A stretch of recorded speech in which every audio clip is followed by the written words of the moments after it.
Hey guys, और क्या खबर? सब सही चल रहा है? पढ़ाई कर रहे हो ना? सच्ची बताना, कमेंट करके बताना पढ़ाई कर रहे हो या नहीं कर रहे। कुछ लोग कर रहे हैं, कुछ लोग नहीं कर रहे, बट यार ये जो टाइम है वो निकल जाएगा यार। You need to basically utilise every day. मैंने कहा था ना तुमको कि हर दिन को प्रॉपर्ली यूटिलाइज करना है। और देखो, इतना प्यारा सा सब्जेक्ट है कि जिसमें इतना ज़्यादा लॉजिक्स है। अगर ढंग से समझ पाओगे ना तो बहुत मज़ा आएगा। This particular subject will stay with you for the rest of your life, अगर तुम इसको ढंग से समझ पाते हो तो आज का जो कहानी है ये भी बहुत इंटरेस्टिंग है। तो before I start of with the story, मैं सबसे पहले इस कहानी के जो कैरेक्टर्स हैं उसको एक बार एस्टैब्लिश करता हूँ। देखो, कहानी में क्या है कि हमारे पास एक कंडक्टिंग रॉड है। This is a conducting rod, ठीक है। This is a conducting rod, ठीक है। और ये जो कंडक्टिंग रॉड है, इसका जो लेंथ है, the length is perpendicular to the magnetic field. बात समझ में आया? The rod is kept in such a manner कि रॉड एंड मैग्नेटिक फील्ड के बीच कितना एंगल है? 90 डिग्री है। एंड हम रॉड को क्या कर रहे हैं? हम रॉड को v वेलोसिटी से राइट की तरफ मूव करवा रहे हैं। दिख रहा है v velocity? We are actually moving the rod towards the right with the velocity v। And if you see properly, ये जो वेलोसिटी v है ये रॉड के साथ भी 90 डिग्री बना रहा है, राइट। रॉड के साथ भी 90 डिग्री बना रहा है, और ये जो वेलोसिटी है वो मैग्नेटिक फील्ड के साथ भी 90 डिग्री पे ही है। This v is mutually perpendicular to the length of the rod as well as the external magnetic field b। Is that clear? समझ में आया मैंने क्या कहा? Okay fine. तो एक बात बताओ मुझे कि कंडक्टिंग रॉड या कंडक्टर के अंदर कौन होते हैं?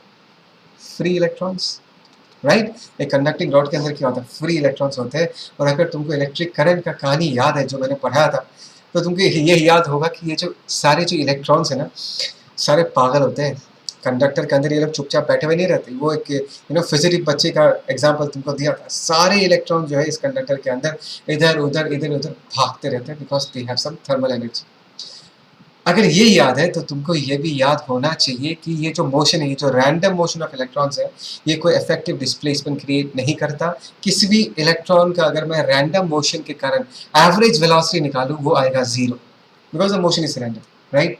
अच्छा, तो मैं ये क्यों कह रहा हूँ? मैं इसलिए कह रहा हूँ कि अगर इस रॉड को मैं v वेलोसिटी से आगे ट्रैवल करवाता हूँ, क्या करता हूँ? इस रॉड को अगर मैं v वेलोसिटी से राइट की तरफ ट्रैवल करवाता हूँ, तो ये जो इलेक्ट्रॉन्स है इसके पास कौन सा वेलोसिटी होगा? एक तो वेलोसिटी होगा उनके पास because of their random motion, ये लोग जो रैंडमली मूव कर रहे हैं इसके कारण उनके पास एक वेलोसिटी होगा। And at the same time this electrons are inside this conductor. Conductor अगर v वेलोसिटी से राइट की तरफ मूव कर रहा है, तो कंडक्टर के अंदर जितने सारे इलेक्ट्रॉन्स है जो फ्री चार्जेस है, वो लोग भी कंडक्टर के साथ v वेलोसिटी से ही आगे ट्रैवल कर रहा होगा। Is that clear? सो ये जो फ्री इलेक्ट्रॉन है उसके पास रैंडम मोशन के लिए एक वेलोसिटी आएगा, है ना। रैंडम मोशन के लिए एक वेलोसिटी आएगा, और एक वेलोसिटी कौन सा आएगा? v वेलोसिटी आएगा because of the motion of the conductor. बात समझ आ रहा है मैं क्या कह रहा हूँ? जिस because of the motion of the conductor. और ये जो है रैंडम मोशन के कारण जो वेलोसिटी आएगा उसका अगर मैं एवरेज निकालूं, एवरेज वेलोसिटी उसका वैल्यू कितना आएगा? The value will come out to be 0। We all know this, right.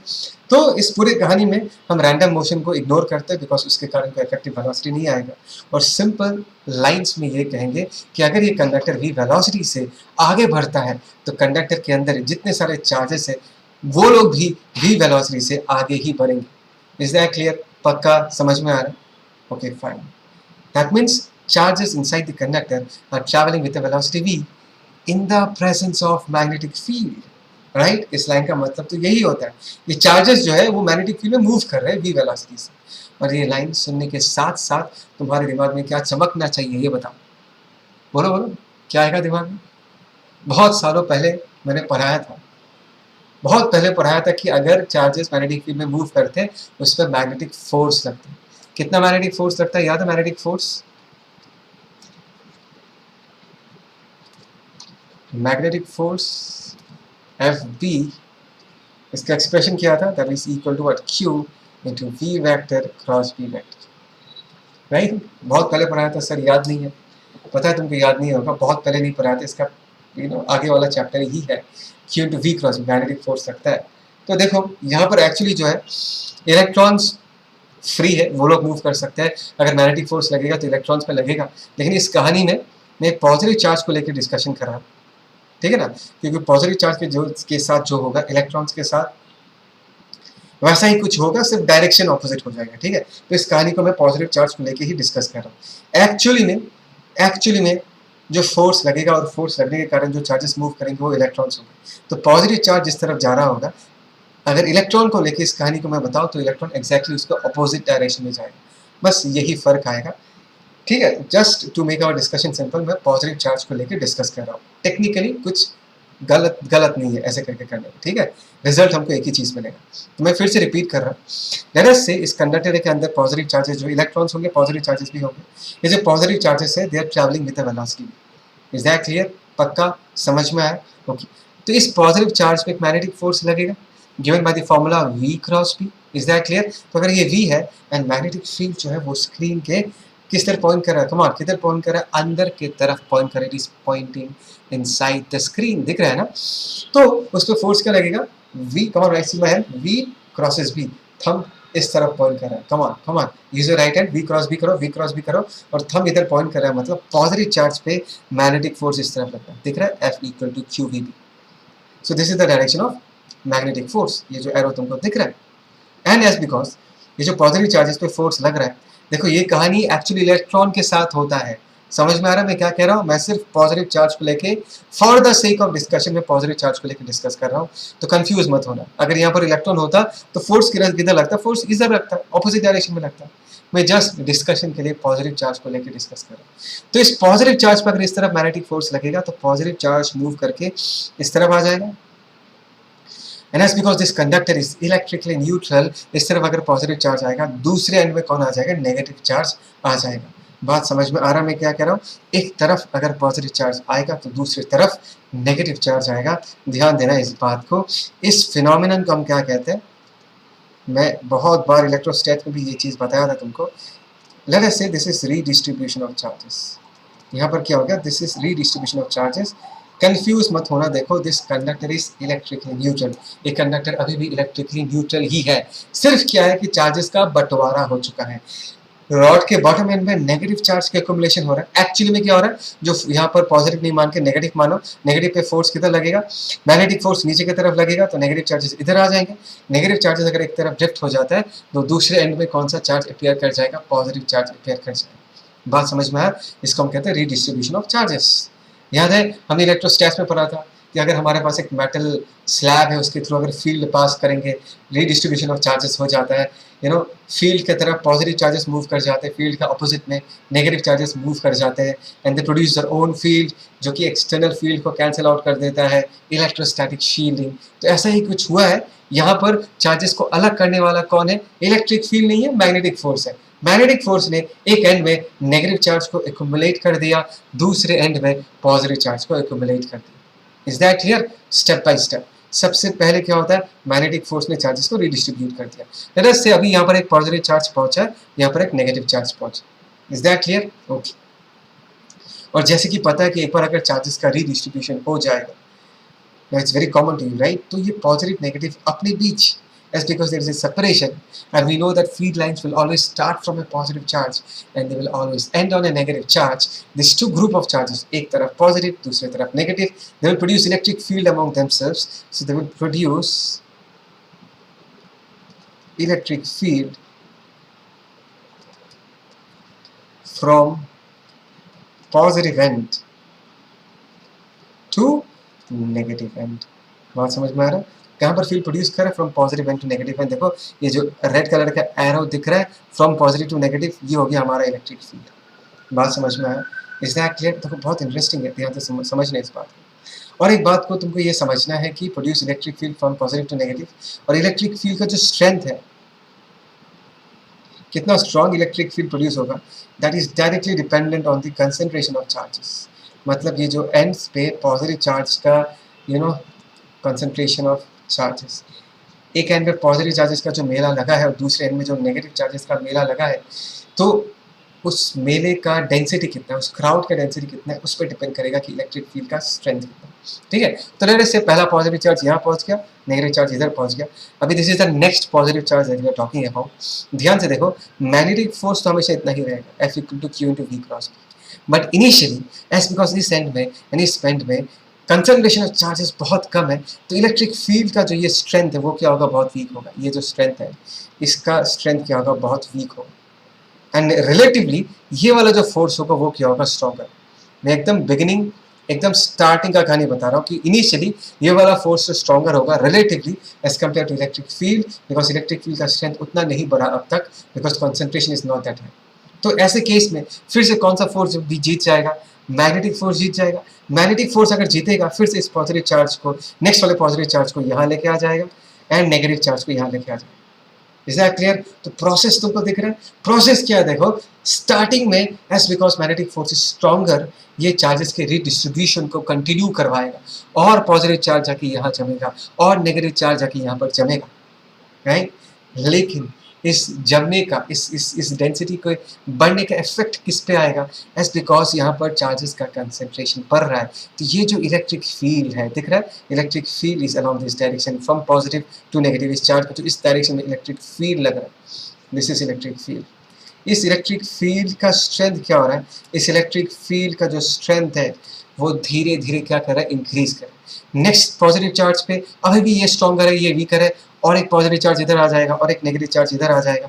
तो कंसिक्वेंटली ये इलेक्ट्रिक फील्ड का स्ट्रेंथ और इंक्रीज होगा।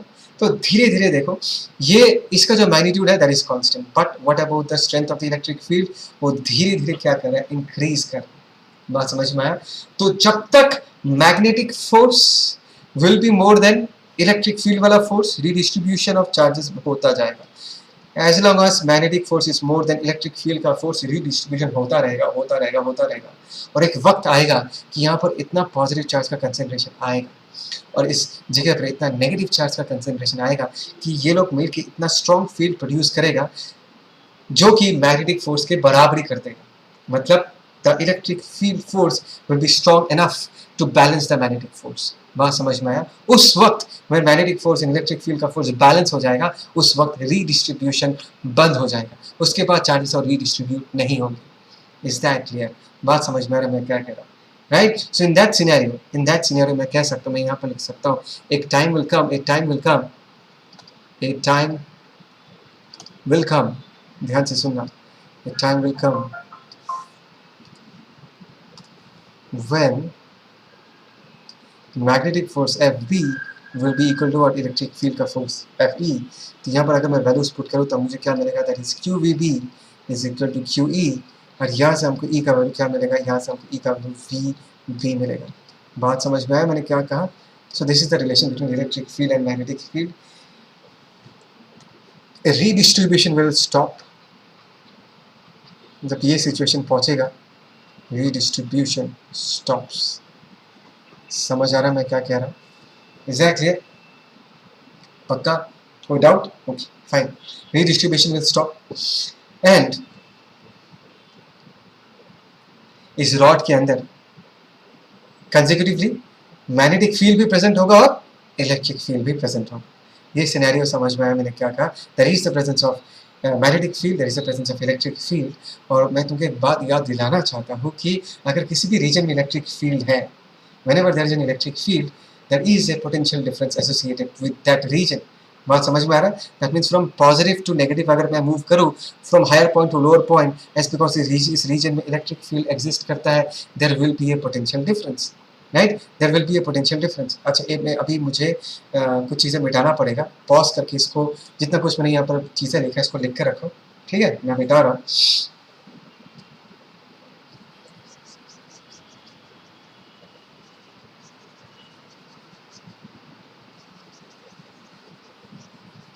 आई होप सो तुमको यहाँ तक तो समझ में आया है। अच्छा अभी ध्यान से देखना मैं क्या कह रहा हूँ, ठीक है? सो मैं ये कहना चाहता हूँ कि अगर भाई साहब इस रीजन में इलेक्ट्रिक फील्ड है, there has to be an associated potential difference.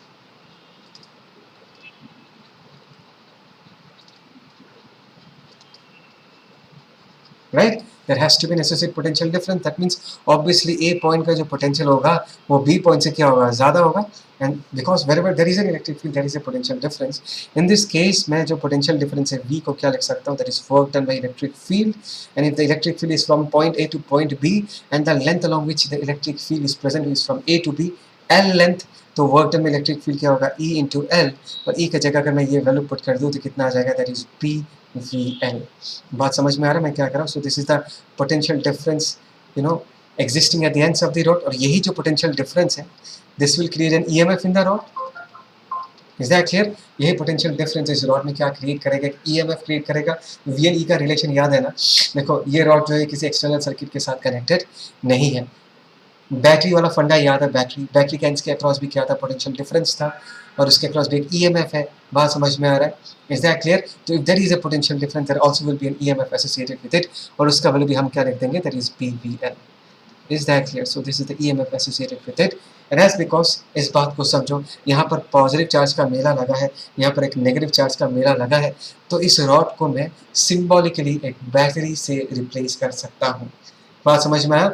हमने जब बैटरी के बारे में डिस्कस किया था, जब एक्चुअली बैटरी के बारे में डिस्कस किया था, ये फोर्स था, इलेक्ट्रिक फील्ड का फोर्स भी एग्जिस्ट कर रहा था, और एक बैटरी फोर्स भी एग्जिस्ट कर रहा था, है ना? और एक बैटरी फोर्स भी एग्जिस्ट कर रहा था। इस कहानी में उसी बैटरी फोर्स का काम कौन कर रहा है, मैग्नेटिक फोर्स कर रहा है। जो बैटरी फोर्स कर रहा था यही काम मैग्नेटिक फोर्स भी कर रहा है। बात समझ में आया? तो यहाँ पर हम क्या कर रहे हैं इस सिचुएशन में, यहाँ पर पॉजिटिव चार्ज है, यहाँ पर नेगेटिव चार्ज है। सो रॉड को अगर मैं एक बैटरी से रिप्लेस करूंगा तो पॉजिटिव एंड को मैं पॉजिटिव टर्मिनल से रिप्रेजेंट करूंगा, एंड नेगेटिव एंड को मैं नेगेटिव टर्मिनल से रिप्रेजेंट करूंगा। और मैं ये कह सकता हूँ कि अगर एक कंडक्टिंग रॉड एक मैग्नेटिक फील्ड में मूव कर रहा है, it is behaving like a battery with an EMF E equal to BVL। बात समझ में आया मैंने क्या कहा? एक conducting rod which is moving in a region of magnetic field will develop an EMF, और इस EMF का वैल्यू कितना है, BVL, और उसको हम सिंबॉलिकली ऐसे रिप्रेजेंट करते हैं। और ध्यान से देखो, ये जो EMF डेवलप हुआ है, ये किस लिए डेवलप हुआ? ये इसलिए डेवलप हुआ है बिकॉज इस मैग्नेटिक फील्ड के रीजन में ये रॉड क्या कर रहा है, मूव कर रहा है। The EMF is the result of motion of the rod. That is the reason इस EMF को हम क्या बुलाते हैं, दैट इज द रीजन हम इस EMF को मोशनल EMF बुलाते हैं। बात समझ में आया? दैट इज द रीजन इस EMF को हम क्या बुलाते हैं, मोशनल EMF। कोई डाउट? बोलो कोई डाउट? पक्का समझ में आया? दैट मीन्स मैं तुमको एक छोटा सा एग्जांपल देना चाहूँगा। सोचो this are two rails, rails के ऊपर ये ऐसा केस तो हमने पहले भी डिस्कस किया था, एक रॉड को दी लेंथ के रॉड को V वेलोसिटी से ट्रैवल करवा रहा है। समझ में आया? And there is a region of magnetic field, for example this is magnetic field which is present. तो एक बात खुद सोच के बताओ, हमने ये क्वेश्चन पहले भी किया था कि यार there will be some induced EMF developed in the loop, याद है? इसके पहले वाला topic we talked about induced EMF, यही क्वेश्चन किया था। अभी इसी सिचुएशन को हम अलग तरीके से देखेंगे। इसी सिचुएशन में हम इस रॉड को देखेंगे, और रॉड मूव कर रहा है in the presence of magnetic field, तो मैं कह सकता हूँ कि इस रॉड में एक मोशनल EMF डेवलप होगा। क्या डेवलप होगा? एक मोशनल EMF डेवलप होगा। बात समझ में आया? और यहाँ पर इस रॉड को मैं एक बैटरी सिंबल से रिप्लेस कर सकता हूँ, और उस बैटरी का पॉजिटिव नेगेटिव हम कैसे डिसाइड करेंगे? बहुत ही सिंपल सा टेक्निक है, तुमको बस ये ढूंढ के निकालना है कि रॉड के कौन से एंड में पॉजिटिव चार्ज जा रहा है और कौन से एंड में नेगेटिव चार्ज जा रहा है। तो ये अगर V है and if this is the direction of magnetic field, है ना? तो अगर मैं V क्रॉस B करता हूँ, come on check, put take your hand and make and do a V cross B अगर करूँगा तो थंब ऊपर की तरफ पॉइंट कर, थंब जिधर पॉइंट करा उस तरफ पॉजिटिव चार्जेस मूव करेंगे, मतलब इस एंड में पॉजिटिव चार्जेस आएगा, इस एंड में नेगेटिव चार्जेस आएगा। दैट मीन्स इस रॉड के साथ अगर मैं एक बैटरी सिंबल एसोसिएट करना चाहूँ तो मैं ऐसे एक बैटरी सिंबल एसोसिएट कर सकता हूँ, और इसका वैल्यू कितना होगा, BV, and length of the rod in this case में क्या लिख सकता हूँ, D लिख सकता हूँ। Is that clear? BVD लिख सकता हूँ। Is that clear? पक्का समझ में आया? इस बात को अच्छे से सोचो, इसके बाद आगे प्रोसीड करते हैं, ठीक है? एक छोटा सा चीज़ याद दिलाना चाहूँगा। देखो यहाँ पर जब हमने इस केस को डिस्कस किया था तब हमने वेलोसिटी को 90 डिग्री पे माना था, right? Velocity was at an angle of 90 degree with the length of the rod, right? अभी हम सिचुएशन थोड़ा सा बदलेंगे, मैं दिखाता हूँ कौन सा सिचुएशन। ओके, ये जो सिचुएशन है, इस सिचुएशन में क्या है कि रॉड ऐसा है, मैग्नेटिक फील्ड में बना के देता हूँ, जैसे मैग्नेटिक फील्ड लाइन्स ऐसे हैं, this are magnetic field lines, right?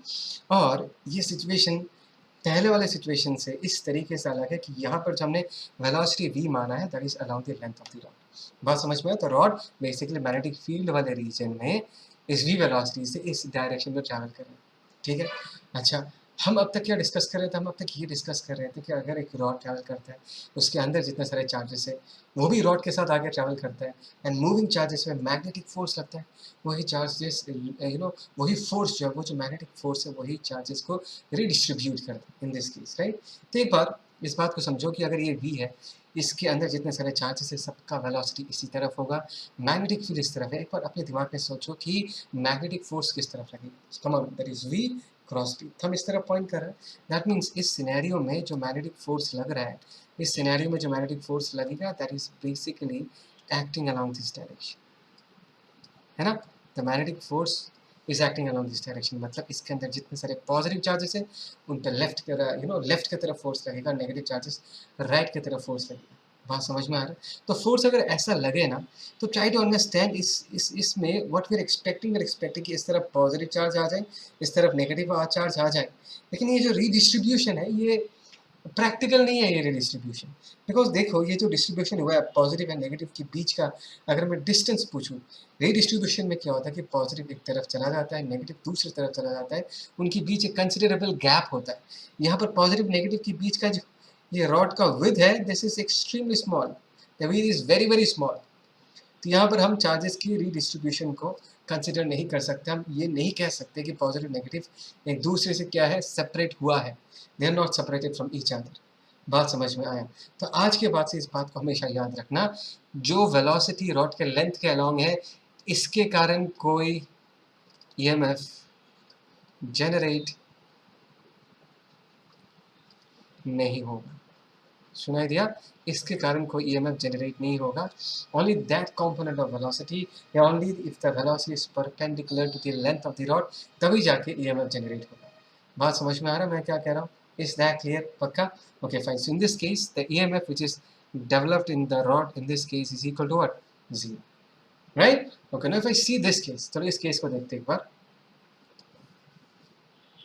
इसमें there is basically यहाँ पर जो हमने एक सिस्टम लिया है, it's a 2 rod system, and दोनों रॉड्स के बीच में तुमको एंगल्स बता देता हूँ। लेट अस से कितने एंगल्स हैं, लेट अस से ये एंगल थीटा, यानी इस वेलोसिटी v से ये ट्रैवल कर रहा है v0 वेलोसिटी से, ठीक है। पूरा सिस्टम अगर v0 वेलोसिटी से ट्रैवल कर रहा है, तो अगर हम रॉड बाय रॉड देखें A B and B C, ये ए बी वाला टुकड़ा भी v0 वेलोसिटी से आगे ट्रैवल कर रहा होगा, और ये एंगल कितना होगा, थीटा। और ये जो बी सी वाला सेगमेंट है ये भी v0 वेलोसिटी से ही आगे ट्रैवल कर रहा होगा, और इन दिस केस ये जो एंगल है ये भी थीटा होगा।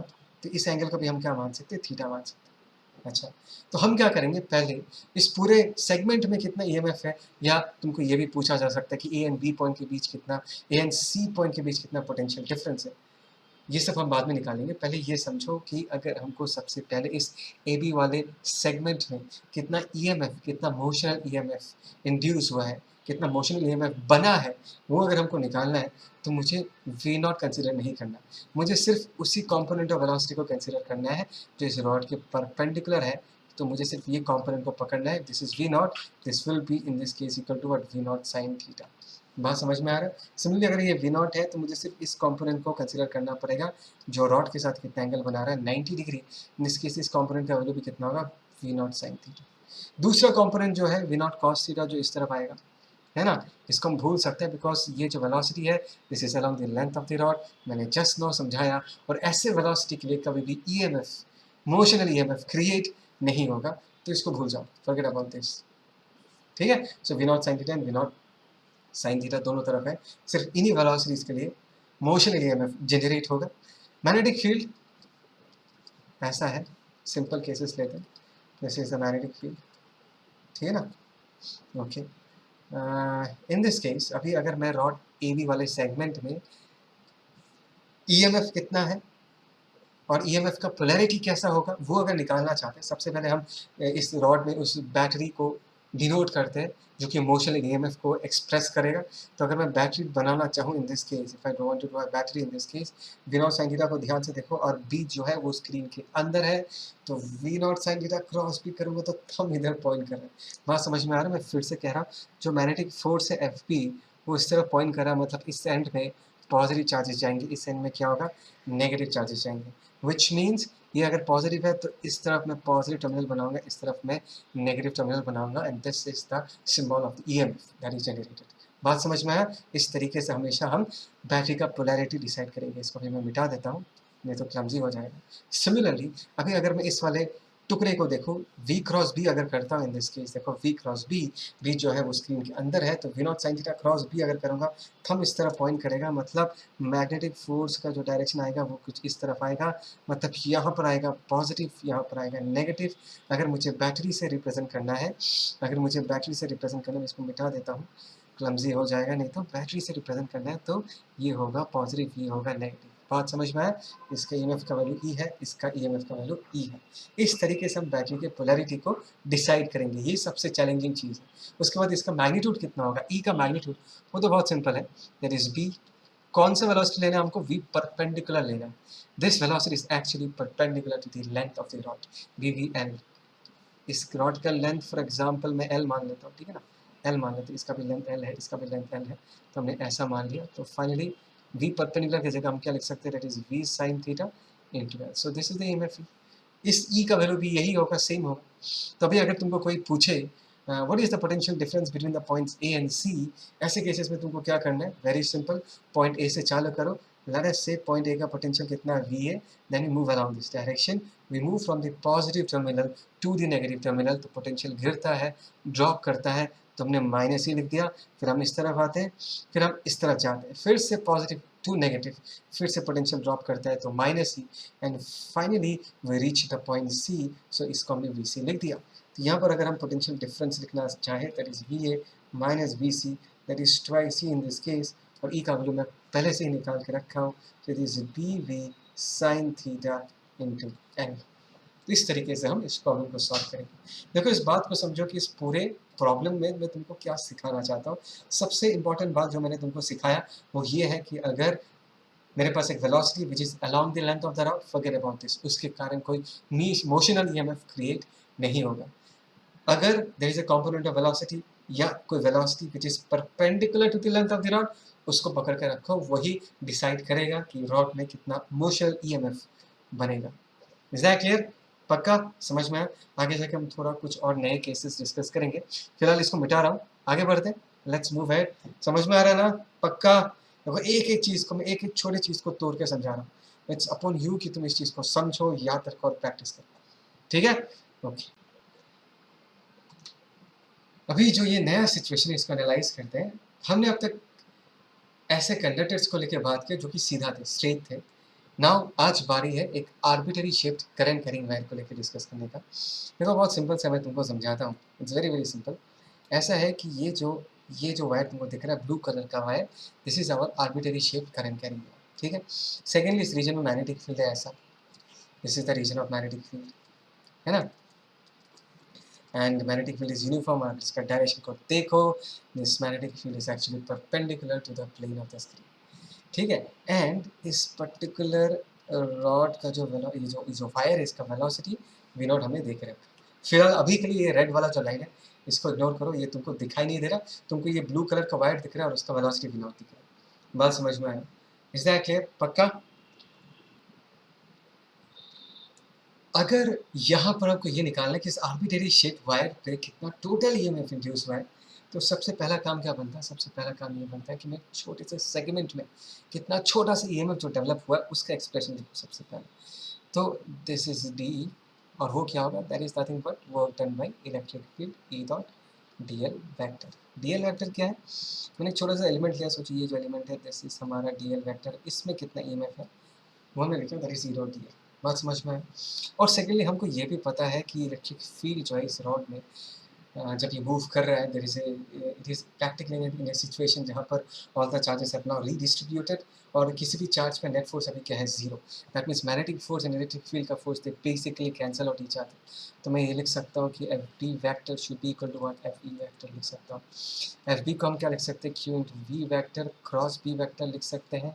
इलेक्ट्रिक फील्ड के फोर्स को हम क्या लिख सकते हैं, F Q into E vector, Q Q एक दूसरे को मार देगा, और यहाँ पर ई वैक्टर की जगह हम क्या लिख सकते हैं, ध्यान से देखो, V vector cross B vector लिख सकते हैं। Is that clear? तो अभी ये जो E vector dot d l vector, इसमें हमने V vector cross B vector dot d l vector हमने लिख दिया। अभी अगर हमको टोटल ईएमएफ निकालना है तो इट इज़ ऑब्वियस कि मुझे इस एक्सप्रेशन को क्या करना पड़ेगा, इस एक्सप्रेशन को इंटीग्रेट करना पड़ेगा। इंटीग्रेशन अगर होगा किसके आगे हम लगाएंगे, v क्रॉस b के आगे तो नहीं लगाएंगे। इंटीग्रेट करने का मतलब होता है जोड़ना। तो अगर हम जोड़ना चाहेंगे, किसको जोड़ना चाहेंगे, dl वेक्टर को जोड़ना चाहेंगे, तो डॉट इंटीग्रेशन ऑफ हम क्या कर देंगे, dl vector. That means this is nothing but A vector summation. बात को समझो, this is nothing but A vector summation. बात समझ आया, of all the elements dl vector. तो अगर ये dl वेक्टर, ये मैंने पहले भी किया था, dl vector dl vector dl vector, अगर ऐड करते जाओ ऐड करते जाओ ऐड करते जाओ, तो ऐड करते जाओ ऐड करते जाओ, सो ये जो वेक्टर समेशन हम करेंगे, we shall follow the polygon rule of vector addition. कौन सा रूल हम फॉलो करते हैं, पॉलीगन रूल फॉलो करते हैं, जो ये कहता है कि अगर इनको इतने सारे वेक्टर्स को ज्वाइन करना है, then the last vector which is drawn from the tail of the first vector to the head of the last vector. ये जो वेक्टर है, ये जो लाल कलर का तुमको एरो दिख रहा है, ये जो वेक्टर है, this will represent the resultant vector. ये जो लाल वाला वेक्टर है, इसको हम एल इफेक्टिव वेक्टर बुलाते हैं। ये चीज़ हमको पहले भी मिला था, राइट। तो यहाँ पर ये जो स्ट्रेट लाइन है, इस स्ट्रेट लाइन क्या करेगी, स्कर्व शेप वायर को रिप्लेस कर देगा, और यहाँ पर हम एक्सप्रेशन में क्या लिखेंगे, ध्यान से देखना, that is B vector cross B vector dot L effective, ऐसे लिख सकते हैं। So this is the expression for EMF that we have been talking about. इस आर्बिटरी शेप वायर पे इतना EMF डेवलप होगा। बात समझ में आया, is that clear? Okay fine. अभी इसको अगर मैं और थोड़ा स्पेसिफाई करना चाहूँ, अगर एक केस लेना चाहूँ और थोड़ा स्पेसिफाई करना चाहूँ, जैसे कि यहाँ पर दिख रहा है कि वेलोसिटी v0, चलो इस v0 को हटा देता हूँ बिकॉज मैंने v से काम चलाया है। फॉर एग्जाम्पल ये जो वेलोसिटी है v and v vector and b vector के बीच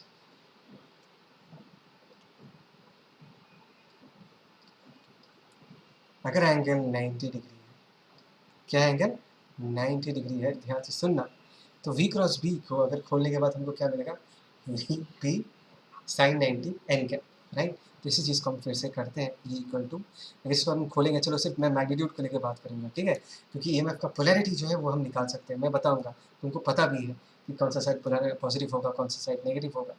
तो अगर मैं इस पर मोड लगा देता हूँ, ध्यान से देखना, v cross p dot L effective, try to understand. इस पर अगर मोड लगाता हूँ तो इसको अगर मैं खोलूँगा तो क्या मिलेगा, that is v B sine 90 is 1, एक एन कैप आएगा और डॉट एल इफेक्टिव आएगा, मतलब एन कैप और एल इफेक्टिव का डॉट होगा। एन कैप किस तरफ होगा ना, दैट इज ए कैच, ध्यान से देखना, एन कैप किस तरफ है, this is v B screen के अंदर है, तो वी क्रॉस बी का डायरेक्शन किस तरफ होगा, वी क्रॉस बी इस तरफ, थंब जो इस तरफ पॉइंट कर रहा है, तो ध्यान देना कि एन कैप जो हो बेसिकली इस तरह है, ये एन कैप इस तरफ है। बात समझ में आया, इज दैट क्लियर? कोई doubt in this case, any doubt? Okay fine. और यहाँ पर ये जो वेलोसिटी है, ये एल इफेक्टिव के साथ मैंने माना कितना एंगल बना रहा है, 90 डिग्री बना रहा है, बिकॉज यही वाला वेलोसिटी मैटर करता है। सोचो अगर भी ऐसा नहीं होगा, किसी एंगल पे होता, सोचो किसी एक पर्टिकुलर एंगल पे होता, तो मैं ये वाला जो रेड वाला लाइन के साथ जो कंपोनेंट वेलोसिटी का 90 डिग्री बना रहा होगा, सिर्फ उसी को ही कंसिडर करता। बात समझ में आया? तो कहानी में कोई ज़्यादा चेंज नहीं आएगा, वेलोसिटी ऐसा नहीं देखे, ऐसे एंगल पे भी देता तो हम सिर्फ ये वाले कंपोनेंट को ही कंसिडर करते। बात समझ में आया? तो मैंने सिर्फ यहाँ पर पहले से ही इस वेलोसिटी को इस लाल लाइन के परपेंडिकुलर रखा है, ठीक है, just to keep things simple. Okay fine. तो इसको अगर हम सिंप्लीफाई करें इन दिस केस, हमको क्या मिलेगा, ध्यान से देखो, v तो है, b तो है, sine 91, n dot L effective, n dot L effective मतलब पहले देखो n कैप इधर है, एल इफेक्टिव का डायरेक्शन इस तरफ है, दोनों के बीच का एंगल कितना है, 180, कॉस 180 कितना होता है, -1। तो इसको अगर मैं सॉल्व करूँगा, क्या आएगा, एल इफेक्टिव, और एक माइनस आएगा डॉट करने के कारण, बट एज बिकॉज हम सिर्फ मैग्नीट्यूड को लेकर बात करें, तो EMF की जगह हम लोग क्या लिख देंगे, that is P V L effective. Is that clear? तो फाइनली अगर तुम्हारे पास कोई आर्बिटरी शेप्ड वायर है, उसमें कितना EMF, मोशनल EMF डेवलप होगा, उसका भी फॉर्मूला BVL इफेक्टिव ही है। एल इफेक्टिव क्या है, तुम्हारे पास जो आर्बिटरी शेप्ड वायर है, उसके जस्ट एंड पॉइंट्स को एक स्ट्रेट लाइन से जोड़ दो, उस लाइन का जो लेंथ है वही एल इफेक्टिव होगा। देखो यहाँ पर मैंने V को ऑलरेडी इस एल इफेक्टिव के परपेंडिकुलर माना है, अगर परपेंडिकुलर नहीं होता तो हम किस कंपोनेंट को लेते हैं, हम सिर्फ उसी कंपोनेंट को लेते हैं जो कि हमारे एल इफेक्टिव के परपेंडिकुलर होता। बात समझ में आ रहा है मैं क्या कह रहा हूँ? मैंने यहाँ पर वी को पहले से ही परपेंडिकुलर लिया है। अगर नहीं होता सिर्फ मैं वो कंपोनेंट लेता, कंपोनेंट परपेंडिकुलर टू, हम क्या लिखते हैं, एल इफेक्टिव। तो सिर्फ इसी कंपोनेंट को लेते हैं। तो ईएमएफ का जो फॉर्मूला है देखो घूम फिर के क्या आ रहा है, बी वी एल ही आ रहा है। पहले भी जब सीधा रॉड लिया था बी वी एल, अभी भी बी वी एल ही है। तुमको सिर्फ एक छोटा सा चीज़ याद रखना है, बी वी एल अगर है तो वी जो होगा that will be the perpendicular component, L जो होगा that will be L effective. बस बाकी सारा जो प्रॉब्लम है वो बहुत आसानी से सॉल्व आउट हो जाएगा। बात समझ में आया? आई होप सो तुमको ये समझ में आया। पॉज करो, पॉज करके अच्छे से लिख के रखो क्योंकि हम आगे बढ़ने वाले हैं। ठीक है, समझ में आ रहा है ना? पक्का? श्योर? कोई भी डाउट है please feel free to comment, I will get back to you. लेकिन एक रिक्वेस्ट है, बहुत लोग डाउट्स पूछते हैं, लेकिन यार तुम डाउट अगर पूछोगे तुम उसको ऐसे ढंग से लिखना ताकि मुझे समझ में आए, राइट? बहुत लोग लिखते हैं मुझे समझ ही नहीं आता क्या डाउट पूछ रहे हैं। तो थोड़ा टाइम देके, थोड़ा सोच के, ये सोचना कि ये लाइन अगर कोई दूसरा बंदा पढ़ेगा उसके समझ में आएगा या नहीं आएगा, एक बार ये सोच के लिखना तो अच्छे से लिख पाऊँ। बात समझ में आए? अच्छे से अपने आप को एक्सप्रेस करना। ठीक है, फाइन। अभी इसको मिटा रहा हूँ, आगे बढ़ते हैं। Let's see the next scenario. Next में क्या है? ओके, ये हो गया फिलोसॉफी। एक छोटा सा फिलोसॉफी है, मुझे लगा कि मुझे तुमको बताना चाहिए। बहुत लोगों के दिमाग में क्वेश्चन आ सकता है यार, हम लोग इंड्यूस्ड ईएमएफ के बारे में सबसे पहले डिस्कस किया, उसके बाद हमने मोशनल ईएमएफ के बारे में डिस्कस किया। दोनों में डिफरेंस क्या? देखो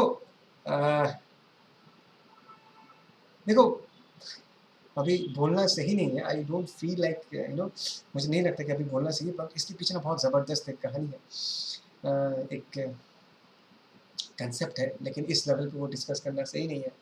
तो मैं अभी सिंपल जस्ट एकदम लूसिड वे में तुमको एक चीज़ समझा रहा हूँ। ऐसे करके समझना कि इंड्यूस्ड ईएमएफ, राइट? अगर फ्लक्स बदलता है there is induced EMF, right? हमारे पास एक लूप है, लूप के थ्रू अगर फ्लक्स बदलता है there will be an induced EMF. लेकिन अगर वो फ्लक्स किसी मूविंग कंडक्टर के लिए बदलना है, सोचो एक लूप है, लूप मूव कर रहा है किसी मैग्नेटिक फील्ड में, राइट? या तुम्हारे पास दो रेल्स है, उसमें और एक तीसरा वाला रॉड मूव कर रहा है, जो हमने ऑलरेडी ये सारे केसेस डिस्कस किया था। या सिंपली बोलोगे अगर कंडक्टर के मूवमेंट के कारण फ्लक्स बदलता है तो इन दैट केस तुम मोशनल ईएमएफ, ये वर्ड, इस वर्ड पे यूज़ करो। बात समझ में आया? अदरवाइज अगर तुम्हारे पास कोई लूप है, उसमें मैग्नेटिक फील्ड जो है वो टाइम के साथ बदल रहा है, बी का वैल्यू ही टाइम के साथ बदल रहा है, उसके थ्रू जो फ्लक्स है that will also be changing with time, but that will not be due to the movement of a conductor. In that case, you are not allowed to use the term motional EMF. अगर तुम्हारे पास कोई scenario है जहाँ पर conductor move कर रहा है, then it's okay, then you can call it as a motional EMF. बस इस चीज़ को ऐसे करके याद रखना। लेकिन सच ये है कि इसके पीछे बहुत ज़बरदस्त कंसेप्ट है, motional EMF and induced EMF. अगर तुमको इसके बारे में कुछ जानना है फील फ्री टू कमेंट, मैं एक वीडियो बनाऊंगा इसके ऊपर, बट ये तुम्हारे इस लेवल पे, क्लास 12 के फिजिक्स के लेवल पे नहीं चाहिए, ठीक है? इस लेवल पे नहीं चाहिए। और if you wish you tell me, मैं आगे जाके कभी इस टॉपिक पे एक वीडियो बना के कोशिश करूँगा कि इस चीज़ को तुम्हारे लेवल पे अगर समझा पाऊँ। ठीक है? Okay fine. इस चीज़ को अच्छे से लिख के रखना। यहाँ पर मैंने कहा है वही चीज़ को अच्छे से लिख के रखा है। क्या रे, समझ में आ रहा है नहीं आ रहा? पक्का? श्योर? ओके, आगे बढ़ते हैं और एक दो केसेस हैं वो डिस्कस करते हैं, वेरी सिंपल केसेस। देखो हमने यहाँ पर जल्दी निपटाते हैं, ठीक है? यहाँ पर हमने एक वायर लिया ABC, and let us see this region. There is a region of uniform magnetic field. This is a region of uniform magnetic field. ठीक है? And let us say ये जो वायर है ये ट्रैवल कर रहा है with velocity, this is basically travelling with velocity, इसका रेडियस r है। और पूछा कि भाई साहब ये बताओ कि इस पर्टिकुलर वायर में कितना ईएमएफ डेवलप होगा, सिंबॉलिकली अगर हमको रिप्रेजेंट करना। ज़्यादा लोड नहीं लेने का, वेरी सिंपल। वी दिख रहा है, मैग्नेटिक फील्ड दिख रहा है, तो वी क्रॉस बी का, वी क्रॉस बी, थंब जिधर पॉइंट कर रहा है उस तरफ पॉजिटिव चार्जेस आएगा। वी क्रॉस बी अगर किया तो बेसिकली फोर्स का डायरेक्शन कुछ इस तरफ आ रहा है। फोर्स का डायरेक्शन अगर इस तरफ आएगा तो इस एंड में पॉजिटिव चार्जेस आएगा, इस एंड में नेगेटिव चार्जेस आएगा। दैट मीन्स अगर मुझे यहाँ पर इस वायर में जो मोशनल ईएमएफ डेवलप हुआ है उसको रिप्रेजेंट करने के लिए अगर मुझे एक बैटरी बनाना है तो उस बैटरी को हम कैसे बनाएंगे? I shall make the battery something like this, like something like this. This is positive, this is negative, इसको हम ई लिख देंगे। बात समझ में है? तो अगर ये कर्व्ड वायर और इस ईएमएफ ई का वैल्यू अगर हमको लिखना है तो हम क्या लिखेंगे, बी, तो v perpendicular into L effective. और इसका टेक्निक क्या है, ये कर्व्ड वायर जो है, इस कर्व्ड वायर के लिए अगर हमको एल इफेक्टिव निकालना है तो तुमको सिर्फ एन पॉइंट्स को जोड़ना है। तो अगर मैं इन एन पॉइंट्स को जोड़ दूँ मुझे स्ट्रेट लेंथ मिलेगा, यही होगा हमारा एल इफेक्टिव, और इसका वैल्यू कितना होगा, ट्वाइस आर। और देखो ये जो वेलोसिटी है this is already perpendicular to L effective, तो v परपेंडिकुलर v ही होगा, तो हमने v लिख दिया, और l इफेक्टिव की जगह हमने क्या लिख दिया, 2r लिख दिया। तो इसका आंसर क्या होगा, that is 2pvr। So this is the EMF that we are talking about. अगर तुम्हारे सामने ऐसा केस है तो प्रॉब्लम को ऐसे करना है। Is that clear? Pause, copy करो, आगे बढ़ते, ठीक है। नेक्स्ट इस केस को देखते हैं। डायग्राम देखने में सेम ही है, नहीं, डायग्राम देखने में एकदम सेम नहीं है। अगर इस डायग्राम को तुम ध्यान से देखोगे और पहले वाले के साथ कंपेयर करोगे, वहाँ पर मैंने कंडक्टर का एक टुकड़ा लिया था, और ये जो है ये पूरा का पूरा एक लूप है ना, ये पूरा का पूरा एक लूप है, कंफ्यूज नहीं होने का, this is a loop completely. This is A, let us say this is B, let us say this is C, let us say this is D.